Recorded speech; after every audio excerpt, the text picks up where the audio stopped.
हे welcome back दोस्तों, कैसे हैं आप सब। तो आज मैं यू कलर्ड माई वर्ल्ड की 12th एपिसोड को एक्सप्लेन करने वाली हूँ। 11th एपिसोड तक मैं ऑलरेडी एक्सप्लेन कर चुकी हूँ। अगर आप लोगों ने अभी तक नहीं देखा तो आप पहले जाकर वो देख लीजिए, नहीं तो आपको कुछ भी समझ में नहीं आएगा। और मैंने हाल ही में एक और बंगाली मूवी एक्सप्लेन की है, काफी बेहतरीन सस्पेंस थ्रिलर मूवी है, तो अगर आप चाहे तो आप उसे भी जाकर देख सकते हैं। और वीडियो शुरू करने से पहले आप सभी से एक और रिक्वेस्ट है, प्लीज चैनल को सब्सक्राइब करके बेल नोटिफिकेशन जरूर से ऑन कर लीजिएगा। तो बाकी बातें एंड में करेंगे, अभी चलिए वीडियो को शुरू करते हैं। तो पिछले एपिसोड में हमने देखा था गुएबाई यूयान को किस करता है, उनके बीच फाइनली सब कुछ ठीक हो चुका था। आगे यूयान इसी बात को याद करके शर्मा रही होती है, तो उसका बर्ताव देखकर शाओचेन पूछती है, क्या तुम ठीक हो, कहीं तुम्हें बुखार तो नहीं है। तो यूयान कहती है मैं ठीक हूँ। तो शाओचेन उसे बाय बोलकर अपने जॉब के लिए निकल जाती है। तभी वहाँ सैन आती है और यूयान को छेड़ते हुए कहती है शाओचेन भी अजीब है, उसे इसकी वजह ये पूछना चाहिए था कि तुम गुएबाई के प्यार में गिरी या नहीं। कल रात वापस आने के बाद से तुम अपने आप में ही मुस्कुरा रही हो, शर्मा रही हो, बात क्या है।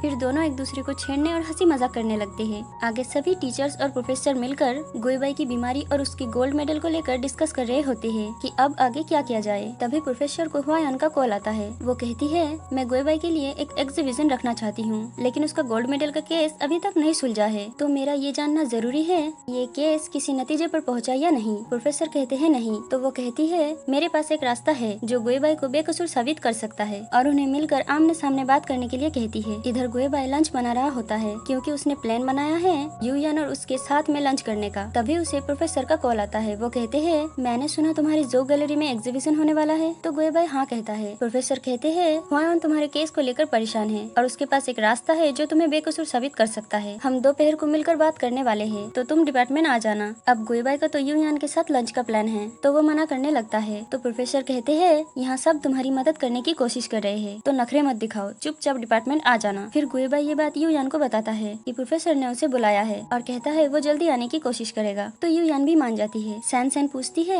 क्या गुएबाई को कोई काम आ गया है। तो यूयान हाँ कहती है। तो सैन कहती है कोई बात नहीं, मैं इंटरव्यू के लिए जा रही हूँ, तो तुम भी मेरे साथ चलो। तो यूयान भी मान जाती है। आगे गुएबाई और हुआयान प्रोफेसर से बात करने आते हैं। इधर सैन और यूयान इंटरव्यू के लिए आते हैं। तभी वहाँ लिन जैन भी आता है। यहाँ उन्हें पता चलता है सीट्स फुल हो चुकी है और उन्हें अगली बार फिर से आने के लिए कहते हैं। यहाँ सैन की अपनी एक क्लासमेट के साथ लड़ाई हो जाती है, तो यूयान और लिन जैन उसे पकड़कर वहाँ से ले जाते हैं। तीनों वापस आ रहे होते हैं और उसी तरफ से हुआयान और गुएबाई भी वापस आ रहे होते हैं। इन तीनों की नजर उन दोनों पर पड़ती है। सैन गुस्से में यूयान से कहती है गुएबाई तुम्हें जरूरी काम का बोल कर यहाँ हुआयान के साथ है, तुम्हें उससे बात करनी होगी। यूयान कहती है वो दोनों कोई जरूरी बात कर रहे होंगे, हमें उन्हें डिस्टर्ब नहीं करना चाहिए। तभी गुएबाई भी उन तीनों को देखता है और हुआयान को बाय बोलकर उनके पास आने लगता है। हुआयान भी उन्हें देखती है और वहाँ से चली जाती है। फिर गुएबाई एकदम से यूयान के पीछे आ जाता है। फिर कहता है हमारा लंच अभी तक बाकी है, और फिर वो दोनों लंच के लिए जाते हैं। वो दोनों हंसी मजाक करते हुए जा ही रहे होते हैं कि तभी गुएबाई के बाबा वहाँ आते हैं और कहते हैं मुझे तुमसे बात करनी है। तो गुएबाई मना कर देता है। आगे गुएबाई यूयान गुएबाई से पूछती है ये कौन है। तो गुएबाई के बाबा कहते हैं मैं गुएबाई का बाबा हूँ, क्या तुम उसकी गर्लफ्रेंड हो। तो गुएबाई गुस्से में कहता है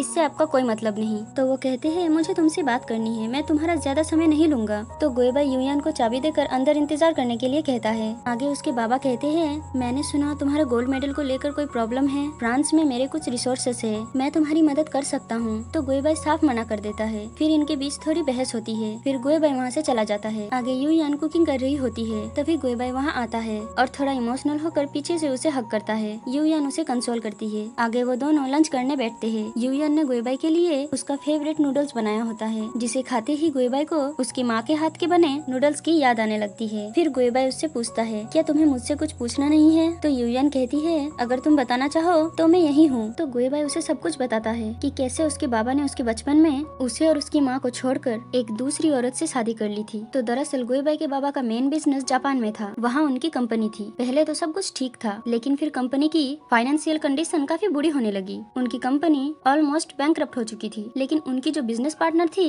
वो काफी रिच थी। तो उसने गुएबाई के बाबा को हेल्प ऑफर की, लेकिन साथ ही एक शर्त रखी कि उसके लिए गुएबाई के बाबा को उनसे शादी करनी होगी। तो गुएबाई के बाबा ने अपनी कंपनी को बचाने के लिए अपनी फैमिली को छोड़कर उस औरत से शादी कर ली। यूयान पूछती है तो अब तुम्हारे बाबा यहाँ क्यों आए हैं। तो वो कहता है क्योंकि उनकी दूसरी वाइफ की मौत हो चुकी है और उनका कोई बच्चा नहीं है, इसलिए अब उन्हें मेरी याद आई है। तो यूयान उसे कंसोल करती है। आगे जिजियान की बहन हुआयान के अंकल से बात कर रही होती है। वो कहती है जिजियान की पेंटिंग एग्जीबिशन के बारे में अभी भी कोई बात क्यों नहीं कर रहा है, अगर पैसे पूरे नहीं पड़े तो बताइए मुझे और कितने पैसे देने होंगे जिससे जिजियान की पेंटिंग एग्जीबिशन को प्रायोरिटी मिल सके। तो ये बात जिजियान सुन लेता है और कहता है, मुझे लगा था कि आप ह्वायोन के अंकल से बात करके उन्हें मेरी पेंटिंग एग्जीबिशन के लिए कन्विंस किया है, लेकिन मुझे नहीं पता था कि आप ऐसा कुछ करेंगी। तो वो कहती है, तुम बहुत इनोसेंट हो, इसलिए मैंने ये तुम्हें नहीं बताया। मैं तुम्हारे काम को आगे ले जाना चाहती हूँ। जिजियान गुस्से में कहता है, क्या आपको लगता है ये सब जानने के बाद मैं कोई अच्छी पेंटिंग बना पाऊंगा? आपने मेरी पिछली सारी मेहनत बेकार कर दी। आप मेरी मदद कर रही है या मुझे जीते जी मार रही है? ये कहकर वो गुस्से में वहाँ से चला जाता है। आगे यूयान गोएबाई की बीमारी को लेकर रिसर्च कर रही होती है। तभी उसके भाई आकर ये सब देखते हैं और पूछते हैं, तुम्हें कब से साइकोलॉजी में इंटरेस्ट होने लगा? तो वो कहती है, मुझसे जितना हो सके मैं गोएबाई की मदद करना चाहती हूँ। तो उसके भाई उससे पूछते हैं, क्या तुम गोएबाई से प्यार करती हो? मुझे पता चला तुमने अपने बाबा के साथ बहस की और वो मुझसे गोएबाई के बारे में पूछ रहे थे। तो यूयान उनसे माफी मांगती है कि उन्हें भी इन सब में इन्वॉल्व होना पड़ा। इधर जिजियान अपनी बहन की बातों और हरकतों से काफी परेशान और गुस्से में होता है। तभी शाओचन उसे कॉल कर कहती है, उसके दिए हुए आर्टिकल्स की ट्रांसलेशन कंप्लीट हो चुकी है। आगे यूयान और शाओचन साथ में होते हैं। तभी वहाँ जिजियान उन आर्टिकल्स को लेने आता है। तो शाओचन उसे वो आर्टिकल्स देती है, जिसके बदले जिजियान उसे उसकी पेमेंट देता है। शाओचन कहती है, ये तो बहुत ज्यादा लग रहे हैं। तो वो कहता है, मैंने तुम्हें एक प्रोफेशनल ट्रांसलेशन का काम दिया था, जिसकी कीमत ज्यादा ही होती है। तो शाओचन उसे शुक्रिया कहती है और उसे एक ब्रेसलेट देते हुए कहती है, मैंने ये खुद बनाया है, मैं तुम्हें ये एक शुक्रिया के तौर पर देना चाहती हूँ, प्लीज इसे एक तोहफा समझकर रख लो। तो जिजियान उसे शुक्रिया कहता है। आगे जिजियान यूयान के पास आकर कहता है, तो जैसा तुमने कहा था मैंने शाओचन की मदद कर दी, तो अब तुम मुझे मेरी बाकी का ट्रांसलेशन कब दे रही हो? तो यूयान उसे ये सब बातें यहाँ पर करने के लिए मना करती है, ताकि शाओचन को पता न चल जाए कि यूयान ने ही जिजियान से कहा था शाओचन की मदद करने। तो वो दोनों वहाँ से जाने लगते हैं। तो जिजियान शाओचन का दिया हुआ ब्रेसलेट वही भूल जाता है। शाओचन जब वहाँ आती है, वो देखती है जिजियान उसका ब्रेसलेट वही भूल गया है। तो वो उसे लौटाने के लिए उनके पीछे जाती है। फिर जब वो उनके करीब पहुँचती है तो वो उनकी सारी बातें सुन लेती है। शाओचन को ये जानकर काफी बुरा लगता है कि जिजियान ने असल में अपना ट्रांसलेशन का काम यूयान को दिया है